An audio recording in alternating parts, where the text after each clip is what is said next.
কাল পবিত্র ঈদ উল ফিতর। রাজধানীতে ঈদগাহগুলোতে চলছে শেষ মুহূর্তের প্রস্তুতি।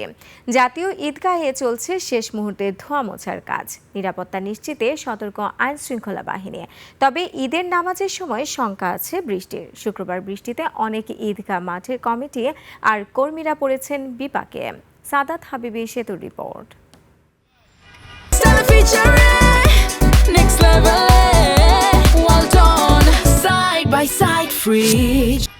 রাজধানীর প্রায় প্রতিটি ছোট বড় ঈদগাহ এখন নামাজের জন্য পুরোপুরি প্রস্তুত। ঈদের প্রধান জামাতের জন্য প্রস্তুত করা হয়েছে হাইকোর্ট সংলগ্ন জাতীয় ঈদগাহ ময়দান। প্যান্ডেল তৈরি, সামিয়ানা টানানো আর মাইক বসানোর কাজ শেষ। এখন চলছে শেষ মুহূর্তের সাজসজ্জা। বৈরী আবহাওয়া কিংবা তীব্র গরম সবকিছু মাথায় রেখেই নেওয়া হয়েছে বিশেষ ব্যবস্থা। বিশাল এই প্যান্ডেলে একসাথে নামাজ পড়তে পারবেন অন্তত ৩৫,০০০ মানুষ।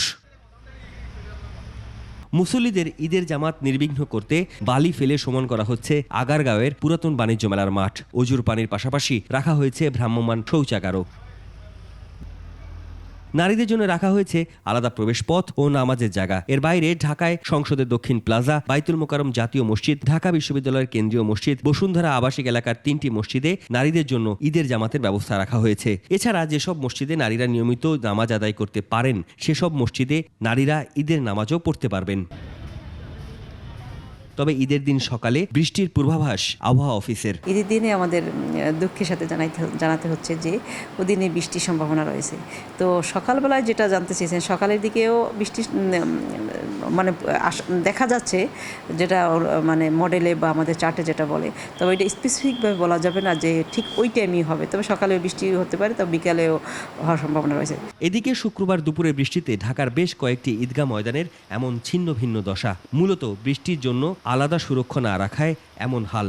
6টার দিকে 7টার দিকে আমরা কিছু কাজ বাকি আছিল টুকিটাকি, এটা করার পরে বাতাস হয়েছে, বাতাসে এটা তো বৃষ্টির জন্য না, এটা রৌদ্রের জন্য দেওয়া হয়েছিল। এখন তো দেখা যাচ্ছে যে বৃষ্টি তো হচ্ছে, আর এখন তো কিছু করার নেই।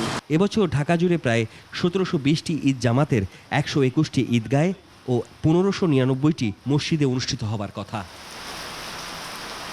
সাদাত হাবিবি সেতু, ২১ টেলিভিশন, ঢাকা।